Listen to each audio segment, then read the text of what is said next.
आज हम बात कर रहे हैं यूपी लेखपाल की ग्रामीण प्रवेश की बेस्ट बुक जो कि चक्षु प्रकाशन की है। और इस बुक की खासियत मैं आपको बताऊं, 650 से ज़्यादा मौके और बेहतर एनालिसिस के साथ जो कि आपके यूपी SSSC के द्वारा पाठ्यक्रम लेखपाल के लिए दिया गया था, उन सारी टॉपिकों को बहुत अच्छे तरीके से इस पर कवर किया गया है।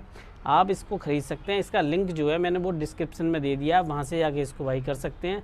इस बुक का विश्लेषण बहुत अच्छा है, आप इसको खरीद कर एक उज्जवल भविष्य की ओर आगे बढ़ सकते हैं। हेलो नमस्कार, कैसे हैं आप लोग? उम्मीद है अच्छे होंगे। चैनल पर नए आए तो सबसे पहले सब्सक्राइब कीजिए चैनल को, बेल आइकन दबा दीजिए, जिससे कि आपको यूपी लेखपाल यूपी कांस्टेबल की कंप्लीट क्लासेज इसी चैनल पर कराई जा रही हैं। मैं आपके लिए ग्राम समाज और मैथ की जो क्लासेज हैं वो इवनिंग में हो रही हैं आपकी, यानी कि 5 से 7 के बीच का जो टाइम है उस समय आपकी क्लासेज जो है वो अपलोड हो जाती हैं उस समय, और आप आराम से देख सकते हैं। और आज मैं आपके लिए टॉपिक कराऊँ, आज जो टॉपिक है आपके लिए वो है भू सर्वेक्षण तथा भू सर्वेक्षण यंत्र। तो देखिए इसमें जो है भू सर्वेक्षण यंत्र क्या होते हैं? सर्वेक्षण जो होते हैं भूमि धरातल पर, भूमि जो धरातल है, धरातल पर स्थित बिंदुओं को मापतौल। यानी कि एक बात मान लीजिए, मेरा ये खेत है, मुझे यहाँ से ये पूरा खेत नापना है, तो एक बिंदु से दूसरे बिंदु तक नापूंगा, फिर यहाँ से यहाँ तक नापूंगा। तो इस तरह जो मापन किया जाता है उसी को हम बोलते हैं भू सर्वेक्षण। भू सर्वेक्षण अब यंत्र, यानी कि अगर इसको मापा जाएगा तो इसको मापने के लिए हम क्या करेंगे? यंत्रों का इस्तेमाल करेंगे। मैं ये कर रहा हूँ, उससे पहले आपको बता दे रहा हूँ, मैं हट जा रहा हूँ साइड से। आप ना स्क्रीनशॉट ले लो एक बार, और जिससे कि आपको नोट्स बनाने में आसानी हो। मैं आपको वही कराता हूँ जो परफेक्ट है, जो सबसे ज़्यादा अच्छा रहेगा वो मैं आपको कराने का काम करता हूँ, ठीक है। भू सर्वेक्षण तथा भू सर्वेक्षण यंत्र, भूमि धरातल पर स्थित बिंदुओं की मापतौल। देखिए जो भू सर्वेक्षण है या भू सर्वेक्षण यंत्र है, इसका इस्तेमाल क्या है? भूमि धरातल पर जब बिंदुओं को नापा जाता है, मापतौल की जाती है, तो उसको मापने के लिए जिन यंत्रों का इस्तेमाल किया जाता है मेरे भाइयों बहनों, उनके लिए ही हम बोलते हैं भू सर्वेक्षण यंत्र। अब ये भू सर्वेक्षण यंत्र कैसे कैसे होते हैं ये समझ लीजिए। चैन यानी कि जरीब, ये बहुत पुरानी तरीके से इस्तेमाल किया जाता है। शाहजहां, अकबर, सब लोगों ने इस्तेमाल किया है इसको भूमि मापतौल में। बता दूंगा, इसका इतिहास भी बता दूंगा, क्योंकि इतिहास इतना ज़्यादा इंपॉर्टेंट नहीं है जितना ज़्यादा इंपॉर्टेंट है ये कि इसमें क्या क्या पॉइंट हैं जो आ सकते हैं। तो चैन, जरीब, ठीक है, ये कई प्रकार की होती है, एक नहीं है, इसमें कई प्रकार की हैं, बाद में बदलती गई हैं। दिक्सूचक यानी कंपास यानी कि दिशा को मापनी। जब दिशा कोई मापी जाती है, मान लीजिए मेरा ये खेत है, ठीक है, मैंने ये कर दिया, अब मैं ये देखूंगा ये किस दिशा में है, ताकि मेरा घर कोई रोड निकले और रोड के सहारे कर कोई चीज हो तो मुझे ये पता चल सके मेरा भाई खेत उस दिशा में है। ये सब कुछ जो है लिखा जाता है, आपको पता होगी, आपकी खतौनी में शायद में भी।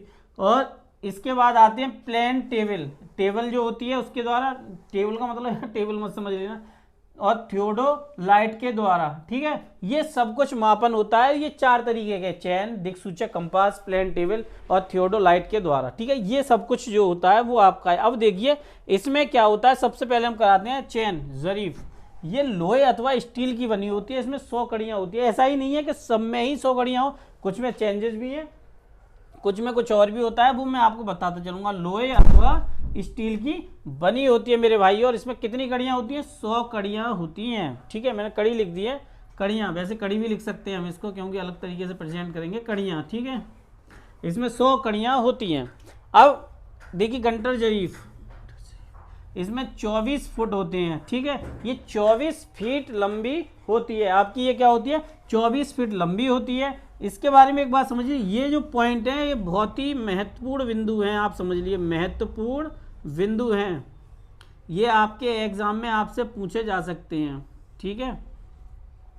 आज मैथ की क्लास नहीं होगी, गणतंत्र दिवस है, और गणतंत्र दिवस में मैं भी स्वतंत्र रहना चाहता हूँ, समझ लीजिए, इसलिए आज मैथ की क्लास नहीं कराऊंगा, ग्रामीण प्रवेश ही कराए दे रहा हूँ मैं क्लास, क्योंकि ये थोड़ा सा मैथ तो आप कर ही रहे हैं, लेकिन ये छूट जाता है, टॉपिक थोड़ा सही नहीं रहता, इसलिए मैथ की आज क्लास जो है वो रोक के रखूँगा।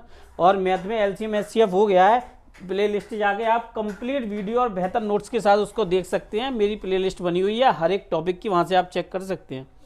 तो ये 24 फीट लंबी होती है, ठीक है मेरे भाइयों। अब आते हैं रेवेन्यू जरीफ, ये 33 फीट लंबी होती है और इसमें 16 कड़ियाँ होती हैं, यानी कि 33 फीट लंबी होगी और 16 कड़ियाँ लगी होंगी। ठीक है, 16 का भाग दे लीजिए, 16 दूनी 32, 2 फुट कुछ पे एक कड़ी होगी। ठीक है, इंजीनियरिंग जरीफ, जो इंजीनियरिंग जरीफ होती है वो उसमें 100 फीट लंबी होती है और 100 कड़ियाँ होती हैं, यानी कि लगभग 1 फीट पे एक कड़ी है। ठीक है, अब देखिए ये सब कुछ पढ़ना जरूरी है, क्योंकि अगर आपसे ये पूछ लिया कि रेवेन्यू जरीफ जो है वो कितनी, इसमें कितनी कड़ियाँ होती हैं, तो आपको पता होनी चाहिए 16 कड़ियाँ होती हैं। इंजीनियरिंग जरीफ में 100 फीट होते हैं, 100 कड़ियाँ होती हैं। ठीक है, अब मीटर जरीफ, ठीक है, मीटर जरीफ ये या तो 20 या 30 मीटर लंबी होती है, इसमें 100 कड़ियाँ होती हैं। बहुत इंपॉर्टेंट टॉपिक है मीटर जरीफ का, ये बहुत इंपॉर्टेंट चीज़ है, ये समझने वाली बात है, एग्जाम में आने वाली बात है। 100 कड़ियाँ होती हैं और हर 5 मीटर पर एक टैग लगा होता है। ठीक है, अब जरीफ जो होती है उसमें कई चीज़ों का इस्तेमाल होता है। जरीफ जो है वो एग्ज़ाम में आने वाला है, जरीफ एग्ज़ाम में आने वाला है, जरीफ।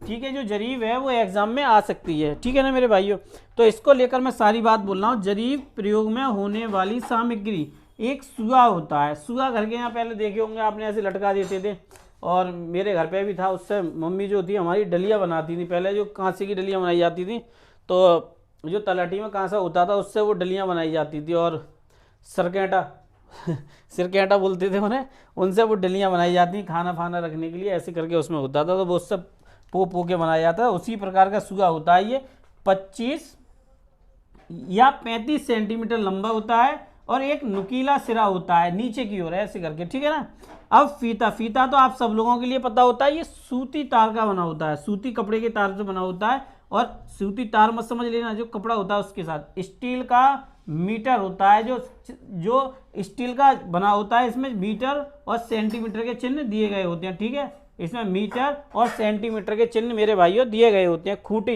खूंटी तो आप सब लोगों ने देखी होगी, एक सिरा नुकीला होता है, फिर लंबाई चौड़ाई अलग बात है। देखिए इसका एक सिरा नुकीला होता है और 2 से 5 सेंटीमीटर चौड़ी होती है और 15 सेंटीमीटर ये लंबी होती है। अब देखिए आरेखन दंड जो होता है उसको समझिए। इसमें देखिए लकड़ी होती है, आरेखन दंड जो होता है लकड़ी का बना होता है। नीचे इसमें क्या होता है, नीचे नुकीले सुरे होते हैं, लोहे के नुकीले सुरे लगाए जाते हैं। सुरे नहीं, सू है ना। 3.5 दशमलव से लेकर 6 मीटर लंबी तक होती है। ये गुनिया बहुत छोटी होती है। ज़्यादातर जब आपके गाँव में कोई लेखपाल आए तो उनसे पूछना, इतनी बड़ी होती है गुनिया, है ना। उसका काम लंब डालने के लिए होता है और बड़ा इंपॉर्टेंट चीज़ है, ये बहुत इंपॉर्टेंट है। मतलब लेखपाल, हर लेखपाल के पास होगी शायद, मे भी। जैसे मान लीजिए यूपीएसआई का जो एग्ज़ाम दे रहे हैं, दरोगा के पास पिस्टल और लेखपाल साहब के पास गुनिया। हर लेखपाल साहब, जितने लेखपाल होंगे हमारे यहाँ जो होंगे, उन सब के पास जरूर होगी साहुल। तो गुनिया का क्या प्रयोग होता है, गुनिया का प्रयोग होता है लंब डालने के लिए।